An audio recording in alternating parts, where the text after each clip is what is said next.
स्वागत है दोस्तों आप सभी का हमारे ऑनलाइन प्लेटफॉर्म द एजुकेशन अड्डा पर। दोस्तों आपको पता है मैंने आपको एमपी का पाठ्यक्रम या एमपी पढ़ाना क्या कर दिया है, स्टार्ट कर दिया है। और पहला लेक्चर मैंने क्या लिया था, उसका सिलेबस डिस्कस किया था। ठीक, दूसरे लेक्चर में मैंने आपके सामने मैं क्या लेकर आया था, मध्य प्रदेश का सामान्य परिचय। मध्य प्रदेश का सामान्य परिचय कंप्लीट नहीं हुआ था, कुछ कुछ बचा था। ठीक है ना, तो आज हम मध्य प्रदेश का सामान्य परिचय डिटेल में अच्छे से पढ़कर कंप्लीट कर लेंगे। ठीक, उससे पहले थोड़ा सा पीछे चलो। सर कहां पीछे, बोर्ड के पीछे नहीं, पिछली क्लास में कुछ कुछ चीजें बताई थी मैंने आपको, याद हो तो, कि 1 नवंबर 1956 को मध्य प्रांत, मध्य भारत, विंध्य प्रदेश, इनको मिलाकर किसका गठन किया गया, मध्य प्रदेश का। सबको पता होना चाहिए अगर हम तैयारी कर रहे हैं एमपीपीएससी की, कि मध्य प्रदेश का गठन कब हुआ, 1 नवंबर 1956 को। और क्या बताया था मैंने, राज्य का अंतिम पुनर्गठन कब हुआ, 1 नवंबर 2000 को। क्यों, छत्तीसगढ़ राज्य क्या हो गया, अलग हो गया किससे, मध्य प्रदेश से। मध्य प्रदेश का गठन कब हुआ, 1 नवंबर 1956 को, अंतिम पुनर्गठन 1 नवंबर 2000 को। ये चीज मैंने आपको बता दी थी। और क्या क्या बता दिया था मैंने आपको, मध्य प्रदेश की राजधानी है। और क्या क्या बताया था मैंने आपको, मध्य प्रदेश की राजधानी है। कई प्रकार की राजधानी बताई थी। एक बताई थी प्रशासनिक राजधानी भोपाल, याद हो आपको। ठीक, दूसरी राजधानी मैंने क्या बताई थी, संस्कार राजधानी, कहां पर है, जबलपुर में। ठीक है ना, कारण भी बताया था। और किसने बोला इसे संस्कार राजधानी, ये भी बताया था। एक व्यक्ति का नाम बताया था मैंने, आचार्य विनोबा भावे, जिन्होंने मध्य प्रदेश के शहर जबलपुर को क्या बोला, संस्कार राजधानी बोला। एक राजधानी और बताई थी, आर्थिक एवं खेल राजधानी क्या है आपकी, इंदौर है। ऊर्जा राजधानी क्या बताई थी मैंने, सिंगरौली। ठीक, ग्रीष्मकालीन राजधानी मैंने क्या बताई थी, पचमढ़ी। संगीत राजधानी क्या बताई थी, मेहर। और चित्रकला राजधानी क्या बताई थी, भीमबेटका। और सभी का मैंने क्या बताया था, कारण बताया था कि प्रशासनिक राजधानी क्यों बोलते हैं, आपकी संस्कार राजधानी क्यों बोलते हैं, इंदौर क्यों बोलते हैं, इंदौर को आर्थिक राजधानी क्यों बोलते हैं, सिंगरौली को ऊर्जा राजधानी क्यों बोलते हैं, पचमढ़ी को ग्रीष्मकालीन राजधानी क्यों बोलते हैं, या मेहर को संगीत राजधानी क्यों बोलते हैं, और भीमबेटका को चित्रकला राजधानी क्यों बोलते हैं। ये सब चीजें मैंने आपके सामने डिस्कस कर दी थी डिटेल में। ठीक, उसके बाद मैंने आपको कुछ शब्द और बताए थे, क्या, जैसे मध्य प्रदेश के कुछ उपनाम। जैसे क्या, मध्य प्रदेश के कुछ उपनाम। क्या क्या उपनाम बताए थे मैंने, एक आपका हृदय प्रदेश, दूसरा आपका टाइगर प्रदेश, हीरा राज्य, नदियों का मायका, तेंदुपत्ता राज्य, चीता राज्य। ये सब क्या बताए थे, मध्य प्रदेश के उपनाम। उपनाम का मतलब, जैसे आपका भी एक नाम है और आपके मित्र मिलकर आपका क्या करना है, आपके स्वभाव के हिसाब से आपका एक नाम रखना है। ठीक, हृदय प्रदेश क्यों बोलते हैं ये भी बताया था मैंने, कि मध्य प्रदेश पूरे भारत के मध्य में स्थित है, हृदय के समान, इसीलिए उसे क्या बोलते हैं, हृदय प्रदेश। याद करिए मैंने एक चीज और बताई थी कि भारत का हृदय प्रदेश या हृदय प्रदेश किसे बोलते हैं, मध्य प्रदेश को बोलते हैं। लेकिन मध्य प्रदेश का हृदय किसे बोलते हैं, याद आया कुछ, रिकॉल करो। जबलपुर को क्या बोलते हैं, मध्य प्रदेश का हृदय। ठीक, अगला नाम क्या है इसका, टाइगर प्रदेश। एमपी में सबसे ज्यादा क्या पाए जाते हैं, टाइगर पाए जाते हैं। इसी वजह से इसे किसका दर्जा दिया गया है, टाइगर प्रदेश का क्या दिया है, दर्जा दिया है। अगला नाम है इसका, उपनाम है हीरा राज्य। क्यों, भारत में एकमात्र ऐसा राज्य जहां हीरो की क्या होती है, खनन किया जाता है, हीरे का क्या किया जाता है, उत्खनन किया जाता है। इसी वजह से मध्य प्रदेश को और किस नाम से जानते हैं, हीरा राज्य के नाम से जानते हैं। अगला नाम, नदियों का मायका। सर नदियों का मायका का अर्थ क्या हुआ, नदियों का मायका का अर्थ आप अपने आम जीवन से लगा सकते हो। आम जीवन से कैसे, किसी स्त्री की या किसी महिला या लड़की की जन्म कहां होता है, मायके में, लेकिन उसकी मृत्यु कहां होती है, मोस्टली कहां होती है, अधिकतर उसके ससुराल में। सेम कंडीशन यहां मध्य प्रदेश की नदियों के साथ है। सर नदियों के साथ कैसे? ऐसे मध्य प्रदेश की जितनी भी नदियां हैं उनका ओरिजिन कहां होता है? मध्य प्रदेश में। लेकिन सभी प्रमुख नदियां क्या करती? मध्य प्रदेश से जाकर दूसरे राज्यों में निकलते हुए या तो दूसरी नदियों में मिल जाती हैं या कुछ नदियां अरब सागर में गिर जाती हैं। इसीलिए मध्य प्रदेश को क्या मिलते हैं, क्या बोलते हैं? नदियों का मायका। नदियां ओरिजिन तो उनका यहां है, उद्गम स्थल उनका यहां है, लेकिन एंडिंग पॉइंट उनका मुहाना किसी दूसरी जगह जाकर। समझ में आया ना? इसलिए वजह से इसका एक नाम ये पड़ा। दूसरा नाम मध्य प्रदेश का क्या पड़ा? तेंदुपत्ता राज्य। तेंदुपत्ता राज्य क्यों? भारत में सबसे अधिक तेंदुपत्ते का उत्पादन किस राज्य में होता है? मध्य प्रदेश में होता है। इसी वजह से मध्य प्रदेश को तेंदुपत्ता राज्य बोलते हैं। ठीक, अगला क्या? चीता राज्य। चीता राज्य, चीता राज्य क्यों? जिस तरह मध्य प्रदेश में सर्वाधिक टाइगर पाए जाते हैं पूरे भारत में, इसी तरह मध्य प्रदेश में चीता, समझ रहे ना आप? अभी जो आए हैं चीता पाए जाते हैं, इसीलिए मध्य प्रदेश को क्या बोलते हैं? चीता राज्य बोलते हैं। ये मध्य प्रदेश के उपनाम हो गए जो हमें पता होने चाहिए। एक कॉमन सा फैक्ट और है क्या? वर्तमान में मध्य प्रदेश में 55 जिले हैं और 10 संभाग हैं। वर्तमान में मध्य प्रदेश में कितने जिले हैं? 55 जिले हैं और 10 संभाग हैं। सर कुछ दिन पहले ही तो 52 जिले पड़े थे, 52 या 53 जिले पड़े थे, 2-3 जिले और बन गए, तो टोटल जिले कितने हो गए मध्य प्रदेश में आपके? 55 जिले हो गए और 10 संभाग हो गए। तो सर मध्य प्रदेश का सामान्य परिचय कंप्लीट। अरे अभी कहा, बहुत सारी चीजें बची उसमें। कैसे? कुछ कोई राज्य है या भारत है, भारत अपनी पहचान के तौर पर अपने कुछ प्रतीक चिन्ह बनाता है या बनाए हुए हैं भारत ने पहचान के तौर पर। एक राज्य की चिन्ह क्या है? अशोक स्तंभ है। सॉरी, भारत का चिन्ह क्या है? अशोक स्तंभ।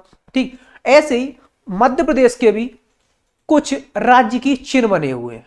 चिन्ह, सिंबल बोल सकते हैं ना। मध्य प्रदेश के भी कुछ क्या बना रखे हैं? राज्य की चिन्ह। अब हमें क्या करना है? उनके बारे में पढ़ना है। तो सर ये सब क्या मध्य प्रदेश के सामान्य परिचय में आते हैं? बिल्कुल, ये सब किस में आते हैं? मध्य प्रदेश के सामान्य परिचय में आते हैं। और आपको क्या होना चाहिए? पता होना चाहिए अच्छे से कि राज्य की चिन्ह मध्य प्रदेश के कौन कौन से हैं, क्योंकि हम कहां के निवासी हैं? मध्य प्रदेश के निवासी। चलो हम आते हैं मध्य प्रदेश के प्रतीक चिन्हों पर। मध्य प्रदेश के प्रतीक चिन्हों पर, मध्य प्रदेश के प्रतीक चिन्हों पर। ठीक है, एक एक करके हम क्या करेंगे? सभी प्रतीक चिन्हों का अध्ययन करेंगे और उनके बारे में जो कुछ अदर फैक्ट्स रहेंगे उन्हें भी जानेंगे। सबसे पहले हम बात करते हैं मध्य प्रदेश के राजकीय पशु की। सबसे पहले बात करते हैं मध्य प्रदेश के राजकीय पशु की। क्या नाम है उसका? बारहसिंगा। मतलब मध्य प्रदेश का राजकीय पशु क्या है? बारहसिंगा है। इमेज में आपको दिखाई दे रहा होगा। बारहसिंगा हिरण की प्रजाति है, लेकिन उसमें उसके जो सींग रहते हैं उनकी संख्या कितनी? 12। तो इसीलिए क्या बोलते हैं उसे? बारहसिंगा। तो मध्य प्रदेश का राजकीय पशु क्या है? बारहसिंगा। इसका एक वैज्ञानिक नाम है जिसे बोलते हैं दुबाऊ शैली। हो सकता है एग्जामिनर आपसे ये ना पूछे कि मध्य प्रदेश का राजकीय पशु क्या है, ये पूछ सकता है कि मध्य प्रदेश के राजकीय पशु का वैज्ञानिक नाम क्या है। हो सकता है ये भी पूछ ले कि मध्य प्रदेश का राजकीय पशु क्या है, लेकिन बारहसिंगा ना देकर क्या दे दे? दुबाऊ शैली।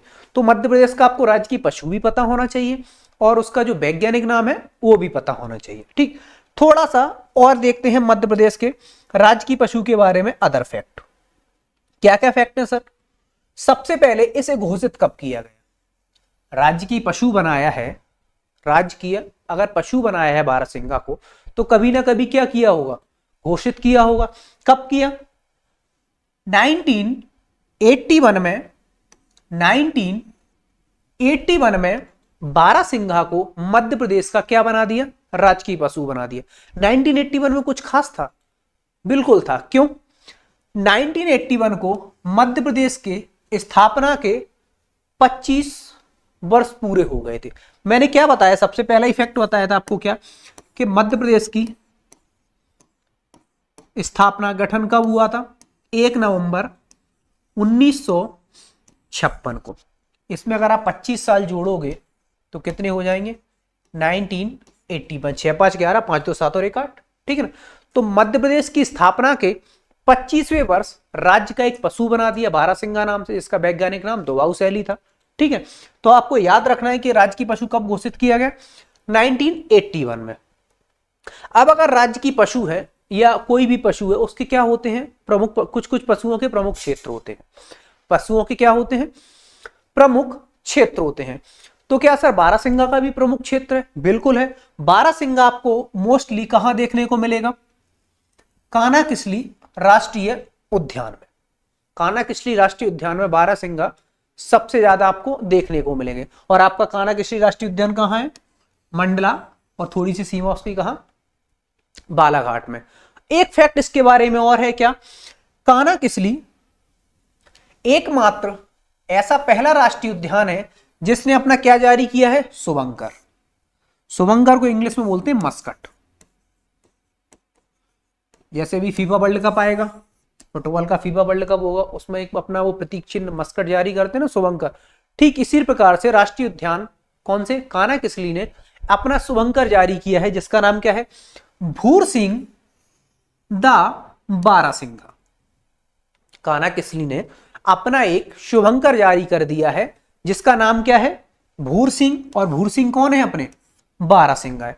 तो हो सकता है आपसे पूछ ले कि कौन सा राष्ट्रीय उद्यान है मध्य प्रदेश का जिसने अपना प्रतीक चिन्ह या मस्कट या शुभंकर जारी किया। अब आप देखना, एक छोटा सा टॉपिक था या छोटा सा फैक्ट था, क्या मध्य प्रदेश का राजकीय पशु कौन सा है, और आंसर उसका केवल इतना सा था, क्या, बारहसिंगा। लेकिन बारहसिंगा से एक राज्य की पशु से कितने सारे फैक्ट निकल कर सामने आए। आपको ऐसे ही पढ़ना है, एक फैक्ट में 10 फैक्ट पता करने हैं, तभी आपको जो सीखने का लेवल रहेगा ना वो बढ़ेगा। और ऐसे ही क्या होता है, एग्जाम निकलते। आप अगर ये याद करके रह जाओगे कि हमें तो पता है मध्य प्रदेश का राजकीय पशु बारहसिंगा है, कोई भी पूछ ले, वो नहीं पूछेगा, क्यों, उसे भी पता है कि सबको पता है कि मध्य प्रदेश का राजकीय पशु क्या है, बारहसिंगा है। वो चाहेगा मैं ऐसा पूछूं जो सिर्फ मुझे पता है या फिर बाकी कुछ और लोगों को पता है, सबको नहीं पता है। तो आपको अच्छे से पढ़ना है ये चीजें भी, इनको हल्के में मत लेना। ठीक, कितने सारे फैक्ट आपके सामने आ गए। उसका वैज्ञानिक नाम है ना, उसका वैज्ञानिक नाम, उसके अलावा घोषित वर्ष कब हुआ, क्यों हुआ, कहां मिलता है अधिक, और इसके बारे में और क्या इंपोर्टेंट एक फैक्ट जानने को मिला कि कानाकिसली राष्ट्रीय उद्यान ने 2017 में भूरसिंह द बारहसिंगा नाम से अपना शुभंकर जारी किया है। ठीक है, ये बातें हो गई आपकी किसके बारे में, हमारे राजकीय पशु के बारे में। बस सर इतना ही था, आगे और भी है। आगे और क्या है, जैसे मध्य प्रदेश का राजकीय पशु है, उसी प्रकार से मध्य प्रदेश का राजकीय पक्षी भी है। उसी प्रकार से मध्य प्रदेश का राजकीय पक्षी भी है, जिसका नाम क्या है, दूधराज। मध्य प्रदेश का राजकीय पक्षी कौन सा है, दूधराज है। ये आपको इमेज में दिखाई दे रहा होगा, छोटा सा पक्षी है, लंबी सी पूंछ है इसकी। ठीक है ना, छोटा सा पक्षी है और लंबी क्या है इसकी पूंछ है। ये क्या है आपका, दूधराज है। ठीक है ना, ये क्या है, मध्य प्रदेश का राजकीय पक्षी। इसका भी अन्य नाम है, बिल्कुल है। क्या नाम है सर इसका अन्य नाम, इसका अन्य नाम है पैराडाइज फ्लाईकेचर। पैराडाइज फ्लाईकेचर। पैराडाइज फ्लाईकेचर किसका अन्य नाम है, आपके मध्य प्रदेश के राजकीय पक्षी का। और इसे एक अन्य नाम से भी जानते हैं, क्या, शाह बुलबुल। किस नाम से भी और जानते हैं, अन्य नाम से भी जानते हैं, शाह बुलबुल। इसका भी वैज्ञानिक नाम है, जैसे आपका बारहसिंगा का वैज्ञानिक नाम था क्या, दुबाऊ शैली। इसी प्रकार से आपका राजकीय पक्षी दूधराज का वैज्ञानिक नाम है, क्या नाम है, टर्पिसोनी पैराडाइसे। टर्पिसोनी पैराडाइसे। ठीक, ये इसका क्या है, वैज्ञानिक नाम है। अब इसे भी कभी ना कभी क्या हुआ, क्या किया है, घोषित किया है। कब किया है, तो 1981 में मध्य प्रदेश के पक्षी fly catcher, paradise fly catcher या दूधराज को क्या कर दिया, मध्य प्रदेश का राजकीय पक्षी घोषित कर दिया। 1981 में क्यों किया, इसलिए किया कि 1981 को मध्य प्रदेश की स्थापना के 25 वर्ष पूरे हो चुके थे। ठीक, अब सर केवल इसी को क्यों किया, ये मन में क्वेश्चन आता है। गिद्ध को कर देते, बगुले को कर देते, किसी और को कर देते। उसका कारण यह भी हो सकता है या यही होगा, क्या दूधराज बड़े स्तर पर क्या होने लगे थे, विलुप्त होने लगे थे। अब इनका क्या जरूरी है, संरक्षण जरूरी है। तो संरक्षण का एक सबसे बेहतरीन तरीका हो सकता है क्या, उसको क्या बना दो आप, राजकीय पक्षी। तो सर क्या क्या राजकीय पक्षी बना दिया, उसका संरक्षण हो जाएगा? नहीं, बिल्कुल नहीं हो पाएगा। फिर उसको संरक्षण के लिए कुछ काम भी करने पड़ेंगे, और ये काम कहां होते हैं, जीवों के संरक्षण के काम कहां होते हैं, अभ्यारण्यों में। आप पढ़ोगे जब आगे, अभ्यारण्य और उद्यान में अंतर क्या होते हैं, क्या अंतर होते हैं, उनमें एक प्रमुख कारण ये होता है, प्रमुख अंतर ये होता है कि अभ्यारण्य में किसी विशेष जीव का क्या किया जाता है, संरक्षण किया जाता है। तो सर दूधराज का भी संरक्षण हो रहा है, बिल्कुल हो रहा है। कहां हो रहा है, मध्य प्रदेश के 2 राष्ट्रीय उद्यान हैं। कौन कौन से, एक सरदारपुर, 2 अभ्यारण्य है, एक सरदारपुर अभ्यारण्य जो कहां है आपका, धार में, और दूसरा आपका सैलाना अभ्यारण्य जो कहां है आपका, रतलाम में। इसमें क्या हो रहा है, आपके राजकीय पक्षी दूधराज का संरक्षण किया जा रहा है। ठीक, क्लियर हुआ कि हमारा राजकीय पक्षी कौन सा है, दूधराज है। उसका अन्य नाम क्या है, ये है। ठीक है ना, कब घोषित किया, 1981 में। उस वक्त क्या था स्पेशल, 25वां वर्ष। इसका संरक्षण भी किया जा रहा है, कहां किया जा रहा है, धार और रतलाम में। धार में सरदारपुर अभ्यारण्य में, रतलाम में सैलाना अभ्यारण्य। ठीक, अब आगे चलते हैं। आगे कहां, राजकीय मछली की ओर, राजकीय मछली की ओर। राजकीय मछली क्या नाम है इसका, राजकीय मछली क्या नाम है इसका, महासीर। ठीक, तो मध्य प्रदेश की राजकीय मछली क्या हुई, महासीर। इसका वैज्ञानिक नाम है टोर प्यूटीटोरा। महासीर का वैज्ञानिक नाम क्या है आपका, टोर प्यूटीटोरा। ठीक है ना, जिसे जो किस प्रजाति से है, टोर प्रजाति से, जो किस प्रजाति से, आपकी टोर प्रजाति से। ठीक सर, इसे घोषित कब किया गया, 2011 में इसे क्या किया, घोषित कर दिया। महासीर क्या है, एक मछली की प्रजाति है, एक स्पेशल मछली की क्या है, प्रजाति है, जिसे क्या किया, राजकीय मछली का दर्जा दे दिया। कब दे दिया, 2011 में। इसका दूसरा नाम क्या है, टोर प्यूटीटोरा। प्रजाति क्या है इसकी, ठीक, क्या प्रजाति है, टोर प्रजाति है। अब सर ये राजकीय मछली है, तो कुछ कारण रहे होंगे इसे राजकीय मछली घोषित किया। हाँ, राजकीय मछली भी, आप महासीर भी आपकी क्या होने लगी थी, विलुप्ति के कगार पर जाने लगी थी। ठीक है ना, तो इसे महासीर मछली क्या कर दिया, राजकीय मछली बना दिया। उसका क्या किया जा रहा है, संरक्षण भी किया जा रहा है। अगर राज्य का कोई प्रतीक चिन्ह विलुप्त हो रहा है या राजकीय मछली विलुप्त हो रही है, तो उसका क्या किया जाएगा, संरक्षण किया जाएगा। यही संरक्षण कहां किया जा रहा है, मध्य प्रदेश में बड़वा, नर्मदा नदी पर बड़वा नामक एक तहसील है, वहां किया जा रहा है। वहां क्या बना दिया है, महासीर प्रजनन केंद्र बना दिया है, और उस केंद्र में महासीर मछली का क्या किया जा रहा है, संरक्षण किया जा रहा है। ठीक, 3 चीजें देख ली हमने, कौन कौन सी, पशु, राजकीय पशु पक्षी, राजकीय पशु पक्षी, और आपका क्या, मछली। अभी और भी बची हैं, बहुत बची हैं, पढ़ते जाओ आगे आराम से।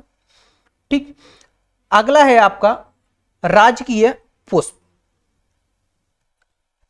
अगला प्रतीक चिन्ह क्या है आपका, राजकीय पुष्प, स्टेट फ्लावर। क्या नाम है इसका, क्या नाम है इसका, सफेद लिली। राजकीय पुष्प, नाम क्या है इसका, सफेद लिली। इसका भी वैज्ञानिक नाम है क्या, लिलियम, लिलियम कैंडिडम। ठीक, ये थोड़ा यहां गलत लिखा हुआ है, इसका नाम क्या है? लिलियम कैंडिडम, और अदर नेम है इसका लिलिएसी।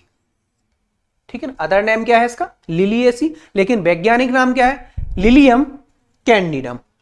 सर इसके भी कुछ क्षेत्र हैं, कहां कहां मिलता है? ये आपको पूरे मध्य प्रदेश में देखने को मिल जाता है। जो आपका राजकीय पुष्प है, राज्य पुष्प है क्या? सफेद लिली, ये आपको मध्य प्रदेश में, संपूर्ण मध्य प्रदेश में देखने को मिल जाएगा। ठीक, अगला प्रतीक चिन्ह क्या है सर? अगला प्रतीक चिन्ह क्या है? तो अगला प्रतीक चिन्ह है आपका राजकीय वृक्ष। अगला प्रतीक चिन्ह क्या है आपका? राजकीय वृक्ष। ठीक, ये दिखाई दे रहा है आपको, ये क्या है? राजकीय वृक्ष आपका क्या? बरगद। बड़ी बड़ी जटाएं इसकी दिखाई दे रही है, क्या है आपका? बरगद। ये क्या है आपका? राजकीय वृक्ष। इसका भी वानस्पतिक नाम है, क्या नाम है? फाइकस बेंगलेसिस।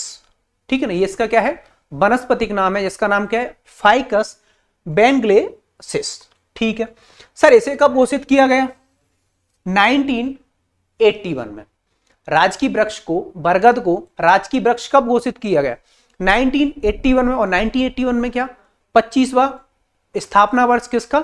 मध्य प्रदेश का। ठीक, कौन सा स्थापना वर्ष? 25वां स्थापना वर्ष मध्य प्रदेश का।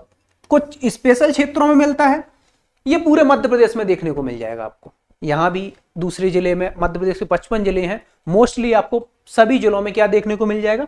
राजकीय वृक्ष बरगद देखने को मिल जाएगा। ठीक, अगला क्या प्रतीक चिन्ह है आपका? राजकीय खेल, एक इंपोर्टेंट प्रतीक चिन्ह है। अगला प्रतीक चिन्ह क्या है आपका?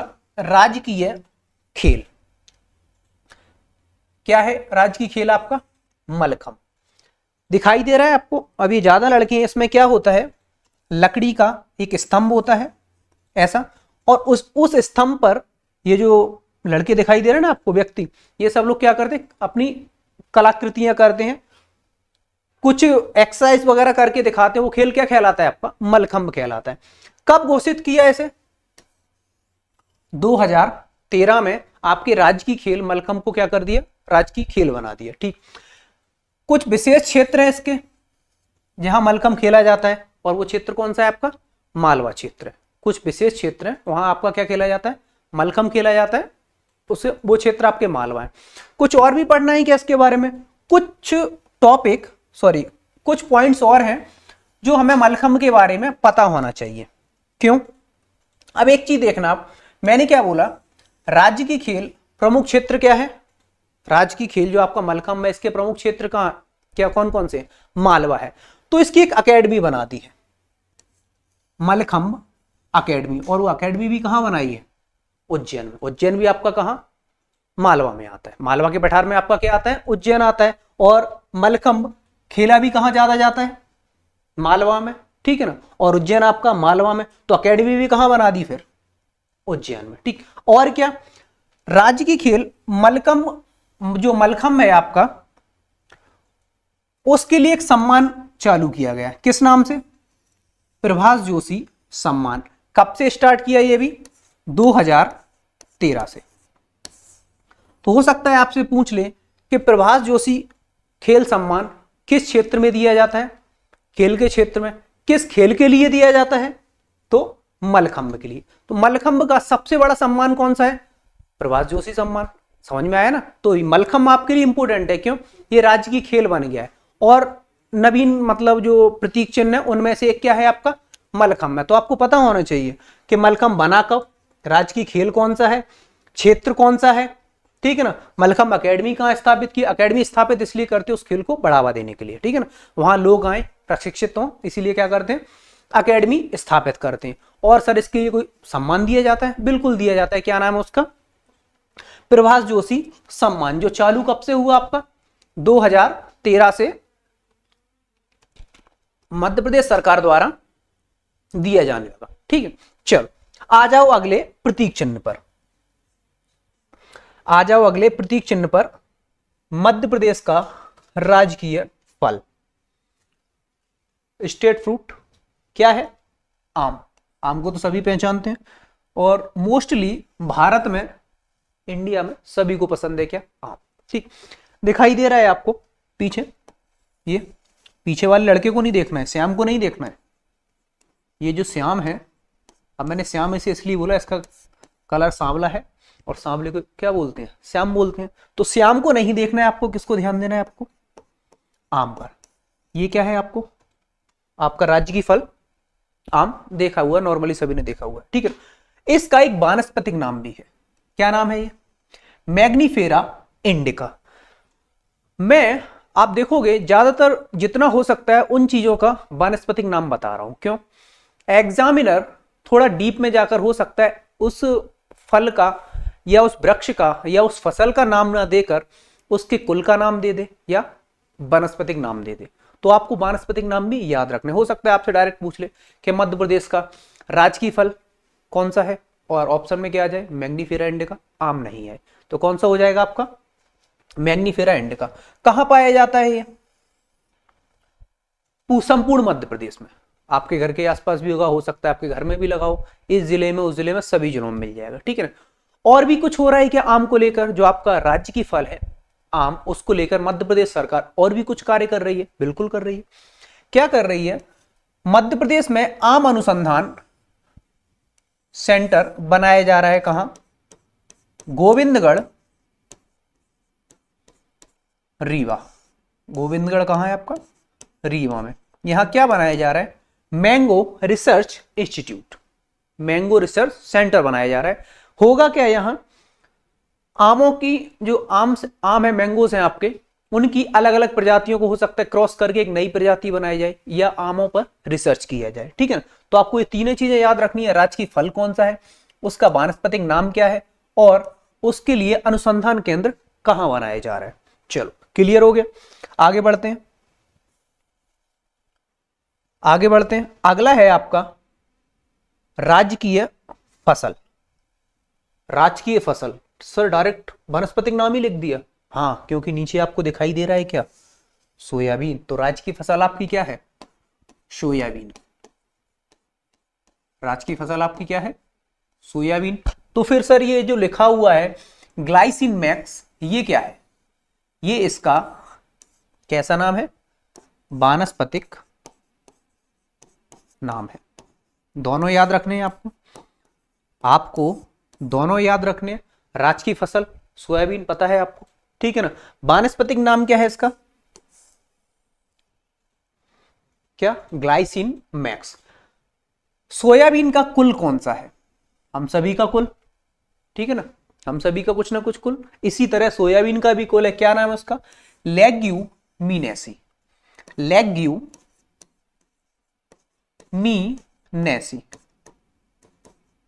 ठीक। चलो ये भी क्लियर हो गया, राजकीय फसल पता चली, उसका वानस्पतिक नाम पता चला, उसका कुल पता चल गया। मध्य प्रदेश में पाया कहां जाता है, विशेष तौर पर या अधिकतर मालवा में। सोयाबीन आपको सर्वाधिक कहां मिलेगी, मध्य प्रदेश के किस क्षेत्र में, मालवा में। मध्य प्रदेश में सोयाबीन अनुसंधान केंद्र कहां है, इंदौर में स्थित है, ठीक है ना। सर्वाधिक सोयाबीन उज्जैन में होती है। इंदौर और उज्जैन आपके कहां आते हैं, मालवा के पठार में आते। तो इसका मतलब क्या हुआ, सर्वाधिक सोयाबीन भी आपको कहां देखने को मिल रही है, किस क्षेत्र में, मालवा के क्षेत्र, ठीक है ना। तो क्लियर हुआ यहां तक। चलते हैं अगले स्लाइड पर। अगली स्लाइड है आपकी, इसमें लिखा हुआ है मध्य प्रदेश का राजकीय नाट्य। मध्य प्रदेश का राजकीय नाट्य, नाट्य को इंग्लिश में ड्रामा बोलते हैं, सभी करते हैं, बच्चे ज्यादा करते हैं, है ना, छोटे छोटे बच्चे स्कूल जाने के लिए खूब ड्रामा करते हैं, ठीक है ना। नाट्य में होता क्या है, कुछ लोग समूह बनाकर एक कहानी या कहानी की प्रस्तुति देते हैं, है ना। लड़के भी किसका रूप रख लेते हैं, लड़कियों का रूप रख लेते हैं, कुछ स्त्रियां होती हैं, कुछ पुरुष होते हैं, और ये लोग क्या करते हैं, किसी कहानी को उठाकर उसके ऊपर क्या करते हैं, ड्रामा करते हैं, नाट्य करते हैं, ठीक है ना। तो मध्य प्रदेश का राजकीय नाट्य क्या है, माच। मध्य प्रदेश का राजकीय नाट्य क्या है आपका, माच है। स्टेट ड्रामा क्या है, माच है। होता कहां है सर माच, मालवा में। सोयाबीन भी आपको जहां कहां ज्यादा देखने को मिलेगी, जो राजकीय फसल है, मालवा में। और जो राजकीय नाट्य माच है वो भी कहां आपकी, मालवा में, ठीक है सर। क्लियर हुआ यहां तक। कुछ और बचे हैं क्या सर, कुछ राजकीय प्रतीक कुछ और बचे हैं क्या, बिल्कुल बचे हैं। आ जाओ आगे। अगला है आपका राजकीय नृत्य। राजकीय नृत्य। अब आप लोग कंफ्यूज मत हो जाना, किसमें? नाट्य में और नृत्य में। नाट्य को बोलते हैं ड्रामा, ड्रामा, और नृत्य को बोलते हैं डांस। ठीक है ना? नाट्य को बोलते हैं ड्रामा, जो ड्रामा करेंगे, थोड़ा सा डांस कर लेंगे, ड्रामा करके बताएंगे। नृत्य में बाकायदा हाथों की क्रियाएं, पैरों की क्रियाएं, चेहरे की, ये सब होती हैं। ठीक है ना? तो नाट्य और नृत्य में आप कभी कंफ्यूज मत होना। ठीक है ना? माच आपका क्या है? माच क्या है आपका? ड्रामा है, नाट्य है। लेकिन राई क्या है आपका? मध्य प्रदेश का राजकीय नृत्य। ठीक है ना? राई क्या है? मध्य प्रदेश का राजकीय नृत्य। होता कहां है सर राई? बुंदेलखंड क्षेत्र में। अब तो बघेलखंड में भी होता है, तो बघेलखंड की राई को बघेलखंड की राई बोलते हैं, बुंदेलखंड की राई को बुंदेलखंड की राई। अंतर दोनों में क्या रहता है? उनके वाद्य यंत्र का, है ना? तो हमें कौन सी याद रखना है? हमें किस राई के बारे में पता करना है? जो कहां होती है आपकी राई नृत्य, कहां होता है आपका? बुंदेलखंड में। और राई को मध्य प्रदेश का राजकीय नृत्य का दर्जा दिया गया है। ठीक है ना? इसमें एक वाद्य यंत्र, ये बाद नहीं है, बाद मतलब होता है आफ्टर। ठीक है ना? वाद्य यंत्र, है ना? इसको वाद्य यंत्र पढ़ना आप। वाद्य यंत्र यानी आफ्टर इंस्ट्रूमेंट नहीं, वाद्य यंत्र, वाद्य यंत्र। राई है आपका राजकीय नृत्य। क्षेत्र कौन सा है? बुंदेलखंड। वाद्य यंत्र कौन सा यूज होता है? मृदंग। ठीक। इसमें मुख्य रूप से एक महिलाएं होती हैं, जनजाति बेड़नी जाति, एक जाति होती है बेड़नी जाति। राई में बेड़नी जाति की महिलाएं क्या करती हैं? नृत्य करती हैं। राई में बेड़नी जाति की महिलाएं क्या करती हैं? नृत्य करती हैं। और मध्य प्रदेश में राई को पसंद कम किया जाता था। क्यों? इसका एक कारण था, बेड़नी जाति की महिलाएं क्या करती हैं? नृत्य करती हैं। और कुछ कुछ महिलाओं का संबंध रहता था वेश्यावृत्ति से, तो लोग इसे एक बुरी दृष्टि से देखते थे कि नहीं देखना चाहिए। तो सरकार ने इसे बचाने के लिए फिर क्या कर दिया? मध्य प्रदेश का राजकीय नृत्य घोषित कर दिया। क्षेत्र वही बुंदेलखंड। मृदंग वाद्य यंत्र कौन सी जाति की महिलाएं करती हैं? बेड़नी जाति की। ठीक। चलो अगला क्या है? अगला क्या आता है आपका? मध्य प्रदेश का राजकीय चिन्ह। मध्य प्रदेश का राजकीय चिन्ह। अब यह क्या लिखा हुआ है? 24 स्तूप अंकित है। ये आपको दिखाई दे रहा है, आप इन्हें गिनोगे, ये पूरा टोटल गिनोगे तो ये कितने हो जाएंगे आपके? 24। राजकीय चिन्ह में क्या है? 24 स्तूप दिखाई दे रहे हैं। ठीक है। एक वृत्त, ये व्रत नहीं है, व्रत फर्स्ट वाला बताइए, व्रत है। एक वृत्त के अंदर मध्य प्रदेश शासन, ये आपका क्या है? व्रत। कलर दूसरा ले लेता हूं पेन का। एक व्रत, ये आपका क्या है? व्रत। एक वृत्त के अंदर मध्य प्रदेश शासन, ये लिखा हुआ है। ठीक। और क्या लिखा है? सत्यमेव जयते। ये नीचे क्या लिखा हुआ है? सत्यमेव जयते। गेहूं एवं धान की बालियां, एक तरफ बाली है गेहूं की, दूसरी तरफ बाली है किसकी? धान की। ठीक है। वृत्त के अंदर अशोक स्तंभ का चिन्ह भी है। ये क्या दिखाई दे रहा है आपको? अशोक स्तंभ। ठीक। उसके अलावा आकृति और राज वृक्ष बरगद को भी दर्शाया गया है। ये जो आपको दिखाई दे रहा है ग्रीन कलर में, ये क्या है? वृक्ष है। कौन सा? बरगद का। ये क्या है? वृक्ष है बरगद का। हो आपको अगर नहीं समझ आ रहा हो तो यहां पर देख लो। 24 स्तूप। ठीक। एक व्रत है, व्रत के अंदर क्या लिखा है? मध्य प्रदेश शासन। नीचे सत्यमेव जयते, अशोक चिन्ह दिखाया गया है। एक साइड गेहूं की बालियां, दूसरी साइड धान की बालियां, और एक पेड़, क्या नाम है इसका? बरगद। और बरगद क्या है आपका? राजकीय वृक्ष। ठीक है। अब ये मैंने क्यों बताया? सबसे पहले तो आपको पता होना चाहिए कि मध्य प्रदेश का राजकीय चिन्ह कौन सा है।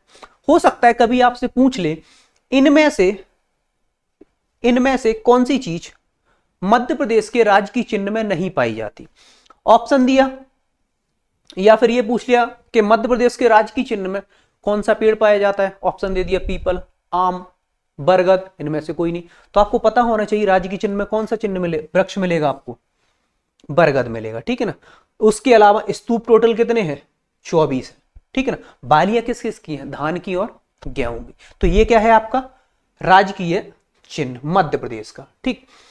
अगला और अंतिम एक पहचान बचती है मध्य प्रदेश की, वो है उसका राष्ट्रीय गान। जैसे भारत का राष्ट्रगान क्या है, जन गण मन अधिनायक जय हे, ठीक है ना। ऐसे ही मध्य प्रदेश का भी एक क्या है, राजकीय गान है। क्या नाम है उसका, सुख का दाता सबका साथी, शुभ का यह संदेश है, मां की गोद पिता का आश्रय, मेरा मध्य प्रदेश है। पूरा और भी आगे है, आप लोग पूरा पढ़ना उसको, लेकिन इतना याद रखना फिर भी जरूरी। क्या नाम है क्या गाना है, सुख का दाता सबका साथी, शुभ का यह संदेश है, मां की गोद पिता का आश्रय, मेरा मध्य प्रदेश है, ठीक। आपको यह पता होना चाहिए कि मध्य प्रदेश का राजकीय गान क्या है, ठीक है सर, ये पता हो गया, आपने बता दिया। उसके अलावा क्या पता होना चाहिए, इसकी रचनाकार कौन है, इसके रचनाकार कौन है और इसके गायक कौन है, ठीक है। दोनों में अंतर दोनों में यही हो जाएगा, मैं क्या करूं, कोई गीत लिखूं और मेरे लिखे हुए गीत को आप क्या कर दो, गा दो, है ना, उसको गाओ आप, तो मैं रचनाकार हुआ और क्या आप क्या हुए, गायक हुए। तो सेम चीज यहां हुई है, इसकी रचना की है किसने, महेश श्रीवास्तव ने, और इसके गायक हैं शान। देखा होगा आप सभी ने शान को, नहीं देखा हो तो गूगल पे देख लेना, समझ पहचान जाओगे ये शान है, ठीक है। और शान का ही दूसरा नाम क्या है, शांतनु मुखर्जी, ठीक है ना। तो आपको पता होना चाहिए क्या, मध्य प्रदेश का राजकीय गान क्या है, ठीक है सर, रचनाकार कौन है उसके, ठीक है सर, गाया किसने, ठीक है सर। ये तीन चीजें आपको पता होनी चाहिए, ठीक। अब याद करो, मैंने टोटल आपको कितने प्रतीक चिन्ह बता दिए हैं मध्य प्रदेश के, 12। टोटल आपको कितने प्रतीक चिन्ह बता दिए, 12। कौन कौन से, कौन कौन से, सबसे पहले मैंने बताया क्या, राजकीय पशु। सबसे पहले मैंने क्या बताया आपको, राजकीय पशु बारहसिंगा के बारे में, है ना। उसके बाद दूसरा राजकीय पक्षी, राजकीय पक्षी के बारे में बताया, ठीक, शाहबुलबुल। तीसरा आपका राजकीय मछली। चौथा राजकीय पुष्प। पांचवा राजकीय वृक्ष। छठा मलखम। सातवां राजकीय फल। 8 राजकीय फसल, ये सोयाबीन है, बता दिया था मैंने आपको, क्या है ये, सोयाबीन, ठीक। उसके अलावा राजकीय फसल हो गई, राजकीय नाट्य ड्रामा कौन सा है, ठीक है सर, राजकीय नृत्य कौन सा है, ठीक है सर, राजकीय चिन्ह क्या है, ये भी बता दिया। उसके अलावा सबसे लास्ट में मैंने आपको बताया मध्य प्रदेश का राज्य गान, ठीक। और इसी के साथ हमारा मध्य प्रदेश का जो सामान्य परिचय है वो कंप्लीट हो जाएगा। मध्य प्रदेश पढ़ लिया मतलब पूरा हमने, ऐसा नहीं, ये तो केवल क्या था, सामान्य परिचय था। इसके बाद हम मध्य प्रदेश के एक एक टॉपिक उठाएंगे, ठीक है ना, एक एक टॉपिक उठाएंगे। तो सबसे पहले हम कल आपके सामने एक नया टॉपिक लेकर पेश होंगे और वहां से लिंक बनाते हुए पूरे मध्य प्रदेश का क्या कर लेंगे, अध्ययन करेंगे।